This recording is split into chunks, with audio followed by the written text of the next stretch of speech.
you? Hi, very good. Hey, Anthony. My name is Hey. Jisa. Hi, Hi. Jisa. So thank you so much. It was amazing. So I started doing Mayweather's boxing. They opened up Oh, nice. here since March. So I've been doing March, April, May, and Good. I love it. So I just wanted to know how can I optimize it so I can burn the same amount of calories at half time. Yeah. So weights, with what you're doing already, because you guys are doing, like my son does boxing stuff. It's fast paced, but it's not a lot of resistance outside of essentially the punching of the bags or body weight. Mhm. And so what you can do is you can add weights that'll help you. Like core's gonna be big, squats gonna be big to stay in your kind of like your toes. Shoulders gonna be good areas to train. And the idea is if you lift weights, it'll actually help you build the lean muscle mass, which will help you burn fat at rest, right? But it Mhm. also is going to force you to do things that are hard workouts that still burn calories. And then the recovery will make you stronger so you can do more in your boxing workouts and in the weights later on.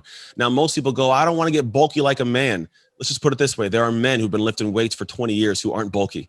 And they have testosterone. Ladies, you guys don't have testosterone. So the ability for you to get bulky, like you'd have to put something else in your body that wouldn't be passed by the Olympic committee, we'll call it. And you don't want to do that anyways. So lifting of weights is great. It's also good for bone density and actual like stability of core and body. So when like you slip and fall, you don't get hurt because you have strength, right? But it also helps with bone density. So as we get older, we're not going to worry about slipping and falling and breaking a hip, which can be very detrimental to our health. So those are great reasons to lift weights. And all I would say for you is like, don't go in there and try to be Arnold Schwarzenegger. You can do what's called compound movements, which are great. Like, if you see the ladies on Instagram, they'll do a lunge with a kettlebell, do a lunge, step up, deadlift, press up in the air. Like there's a compound multi-joint movements. Those are great. It's called functional strength. TRX is a great tool to get because it allows you to do some full kinetic chain, they call it, hand to feet movement. But stuff like that is great, great ways to use your muscles to get a higher calorie burn in a lower amount of time that still aids what you're currently doing in boxing. Mhm. So, do you suggest to do it before or after the 45-minute workout? Yeah, that's going to be one of those questions that is really dependent upon how you feel. Says everybody's Okay. different. And here's the truth. Your body will adapt whatever you force it to do. So there were times like when I hated eating before practice when I was in the NFL. So some teams that have like meals like hours before. With the Steelers, they forced us to eat the hour before practice because they wanted us to be able to play on a full stomach. Logically, you're like, that would make sense. After a while, we got used to it. The body will adapt what you force it to do. So Okay. I would say, but no matter what, it's going to suck because the second workout will suck to do regardless, but it won't suck forever. So if you lift weights first, go box, the first couple of weeks is going to be hard. After a while, it's normalcy now, right? Or if you box first, lift afterwards, the first couple of weeks is going to be hard, but after a while, body adapts to it. If you can give yourself the right nutrients and then stay in that pocket for a couple of weeks, you'll catch up. You'll be just fine. And just a follow-up question, because the eating, some people say to eat right after, and some people said don't eat right after. Yeah, So, there's a lot of stuff around that. To yeah. be quite honest, you can do what's called peri-nutrition, eating during. I mean, there's a lot out there, right? Here's what I will say. The body, if you've done like weight training sessions, about that 30 to 45 minute window afterwards, the body's needing to recover pretty quick. You'll feel fatigue, you'll feel drained. It's good to get like nutrients in. Water's big, vitamins, fruit's good, but you do want to get some protein in because what happens, our body can start to like cannibalize. It'll start to eat itself, and it won't happen like that. But the idea is like you want to have something in when the body's like, hey, I need nutrients to recover right now. Because if I get a cut, blood goes to that area right now and a scab starts building. The body's healing right now, right? So same thing. The muscles are micro tears. So I put stuff into the body, it can start to recover right now. Got it. Thank Yeah. you. So the first person that put their hand up was Carol Froelich Hole. This is spot on for me. I'm like a monkey and you see the shiny object. Yeah. And I've always worked from home for over almost 30 years. So this is not new for me. I start out really well and I'm getting much better at turning off the outside distractions with an autoresponder, or sometimes it's just me hitting my phone. I have already in there, can't talk now and whatever. But there are times when I kind of crave the distraction and I tend to lean in that, like I'm focused, but then I'm exhausted and then I like hungry for that phone call to come in because I am a people person. And then I have one major, and I don't want to call her a distraction because she's the love of my life. I'm the full-time caretaker companion for my 94-year-old, very active, healthy, still driving, living independently mother who lives about 2 miles from me. However, she is on technology and she's always having a problem with her computer or with the phone. Yeah. And I'm the one she calls, and I'm getting much better at, if it's not an emergency, can we do this at another time? However, because she is my mother, or when it's my adult children, you know, those people it's hard for me to turn off from them right at that time. Do you have any suggestions around 100%. that? I do. I have a wife and she sounds like your mother. So this is one of those individual things, and this is great. So a couple of things that I found. There are times my wife isn't awake and I am.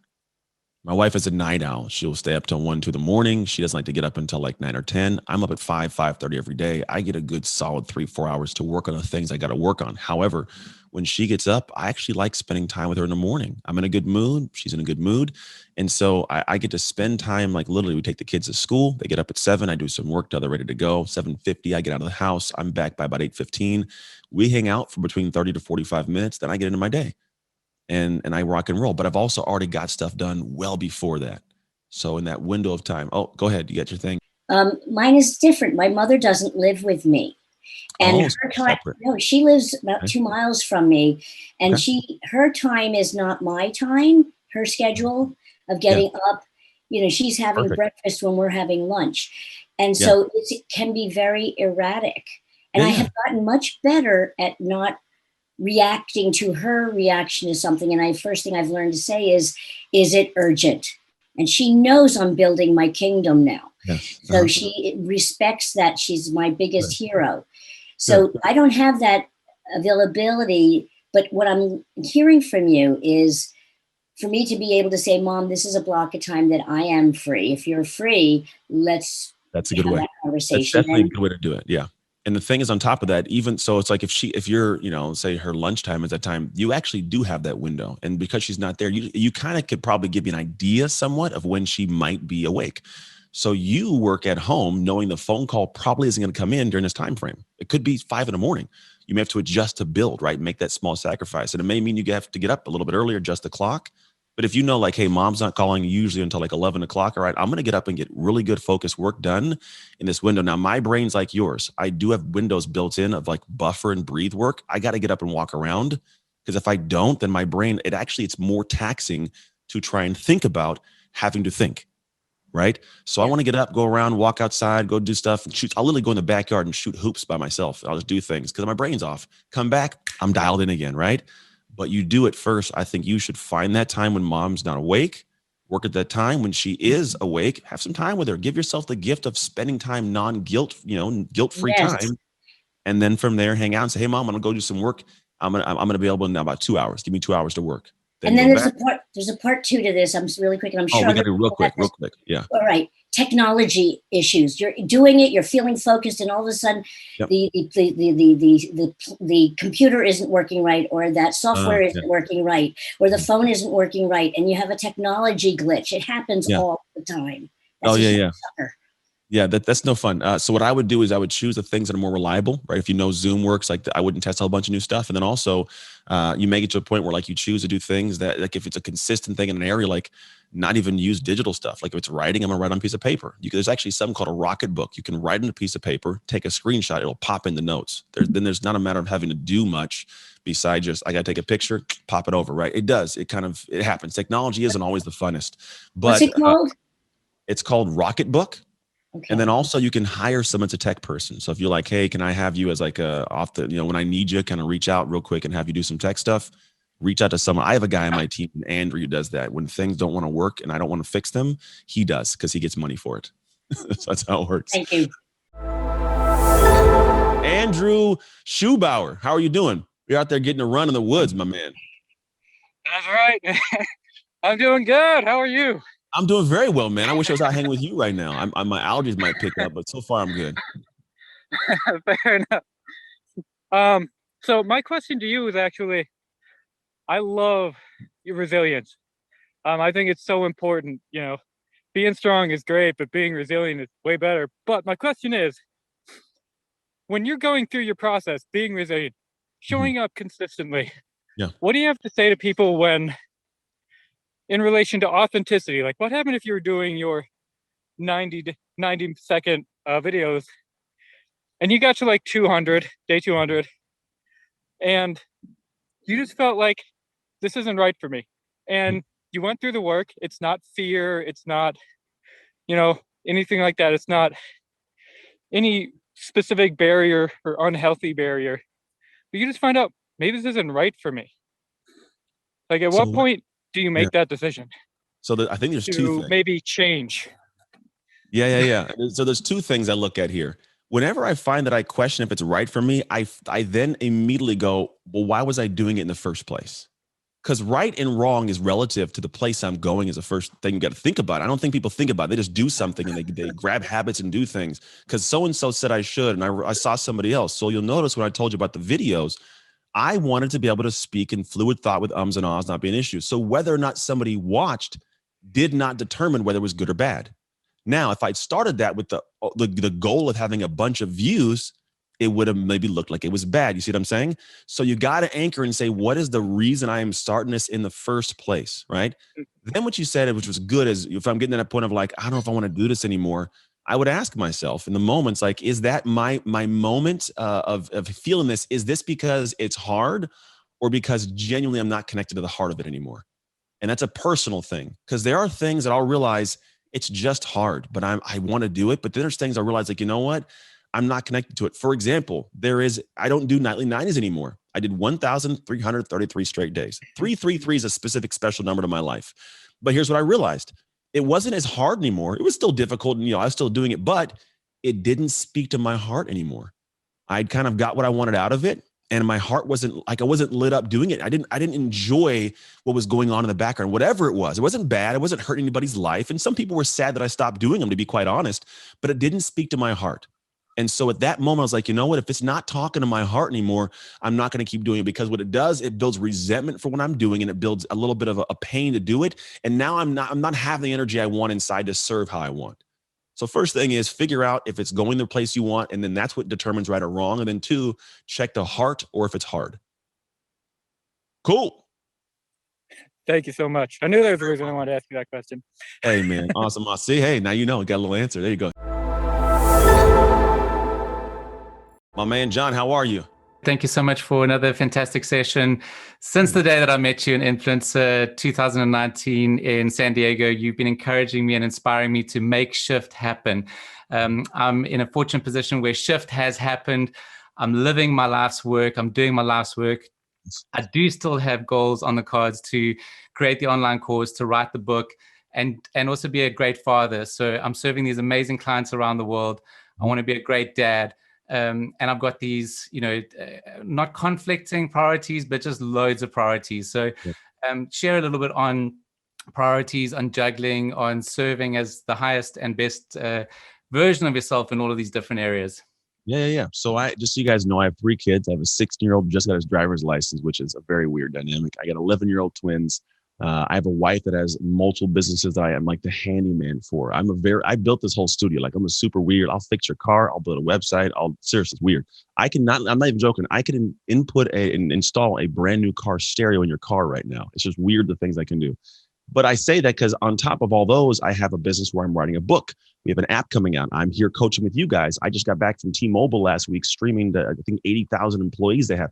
I'm doing a lot. However, I got a really great rhythm for it all. I'm very present with my wife. I'm very present with my kids. I have the business running. And here's what I do. I realize that we all have these big eyes. Like think about eating food. There's a big pot of food. What we do is we take all the stuff out of the pot and we put it on our plate. And we say, I got to eat everything on the plate right now. And the truth is you don't have to eat everything on the plate right now. There are certain things that need to go back in the pot, right? So what I look at is I said a big overall picture. And those of you guys who may know some of my story, I got to a point where my wife and I got divorced. I had a lot of focus on the professional world and I was doing that thing and I wasn't present as a father. Everything fell apart. I got divorced and I had custody battles. We got all that. And then we're now remarried after 3 years of divorce. We're 4 years deep in an amazing marriage. And the reason it works is because I understand all the things you're talking about. And the way that I do it is I have a very specific process. One, you guys got to get a planner. If you don't have Brendon's planner, get a high performance planner. I think I have like 3 because every time I see him, he gives me like 5 more. I can't give them away fast enough. But get a planner. Here's the big thing. Don't just get a planner, learn to plan. Like learn how to plan. And here's what I always tell people. It's a simple process. Figure out what are the core projects, John. And then as I look at them, I do what's called a project deconstruction process. I open up the project and say, how many hours is this going to take? And I first do this. I want to take a look if I'm launching a podcast. Okay, how long is it going to take to write the intro, to record the intro, write the outro, record the outro, find the music, make the image. How am I going to launch this thing? What platform is it going to go on? How long is the episode going to take? How long will it take to edit the episodes? I take all these little pieces and go, okay, great. If I want to launch that, it's going to look like, let's call it a 15-hour project, right? 15 hours. Now, I'm not going to do it in one fell day. I'm not going to do it all in one day. But I take 15 hours, I put it to the side. Okay, great. I want to write a book. Okay, how am I going to write this book? Okay, I want to spend some time thinking about the concepts I want to include, the stories I want to include, how they're going to connect. Okay, then I'm going to set aside time to write, right? That may be a 60-hour project. I just wrote my book, and it really was, I think, 65 hours of all of it together. I put it dialed in. And so I was like 65 hours. I had it set for 70. I got it done a little bit early. And then on top of that, I'm like, all right, I want to make this app. All these little pieces, I take them and pull them apart and I look at the hours. Now, John, I go, why am I working in the first place? We're working to be able to spend time with our family, to have freedom, all this stuff. So what I do is I go back to my planner. I quite literally enter into my planner. Okay, great. Here's what I'm going to be morning with the kids. I'm going to take them to school. In my planner, it says, take kids to school, like for a half hour. Then it has like breakfast with my wife. Then I may have dinner at 3 o'clock. Sometimes 4, I cut it off. I am not working. I'm out of the studio. I'm done because I know it's important. Now what I do is based on all the areas of the big rocks, my workouts, my time with family, which really, if you think about it, isn't a ton. Take the kids to school, spend an hour or 2 with my wife, right? Get a workout for 45 minutes. In a regular day, I still got 5 to 6 hours, right? So now what I do is I go back in, I highlight the areas across 4 weeks. I do 4 weeks at a time. And when I eat a week, I lead a week. And every weekend I do another week. So it's always 4 weeks out. And what I do is I say, okay, great. These highlighted spaces, I'm going to now infuse the project. It's going to be hour 1 of 15, 2 of 15, 1 of 65, 2 of 60. And I work it all the way through over 4 weeks. And what happens is now I have it blocked out and I'm very protective of that 4 weeks. There are very few people I let enter into that space of when I've got planned out. If you go to my calendar now, like you can't book me for like 4 weeks because it's blocked out. I won't let you come in because I got to keep this vision. I got to say yes to what I've already said yes to. Because if I say yes to your new thing, I'm saying no to what I already said yes to. Right. So I keep this big boundary. But now what happens is, here's the beautiful part, people. When I get to the point of now I'm working in my day, I'm breathing through the day, I call it. I'm breathing, not breathing, I'm breathing. I'm able to keep my breath. I stay under control and I move. And here's the key piece. When I'm working on project A, let's say I'm working on the book. If I'm working on the book right now, because I know when the book's going to get done, for the most part, I know when every other project is going to get done. I'm not on the book thinking about the app, thinking about the coaching program, thinking about the kid. I'm not thinking about anything else. So I can stay hyper focused and man, I get way more done in less time. Because I can be focused, because I have presence and I have a confidence in knowing everything is where it's supposed to be. Even better, when I shut it down at 3 o'clock, I can be with my family. My coach in college said, be where you are when you are. I'm not in the house thinking about work. I'm with the family because I know that's all set to take care of itself. It's going to be done as long as I show up to my time. And I use my little egg timer that I have here that lets me make sure I'm all dialed in, right? I sit here, I don't move until that thing goes off. When I'm dialed in, I'm dialed. And now I get things done. And all of a sudden, we're rocking and rolling. So I hope that helps you guys get a perspective of like at least how my brain works. I have a lot I want to get done, but some of it's going to start in 6 months. Some will start in a year. I don't got to do it all right now. But here's the cool thing, like folding laundry, when one thing gets done, it creates space for the next thing. And all of a sudden, it's folded and smooth. Cool. Brilliant. Thanks, Anthony. Yeah. Very welcome. Very welcome. This can be your day for personal growth. This can be that day you committed to and you remember and you go, that was the day I got myself a community. I got better coaches. I committed to making my life the absolute best that I could. This is that day. Make today your growth day. Click the button on this page and sign up right now.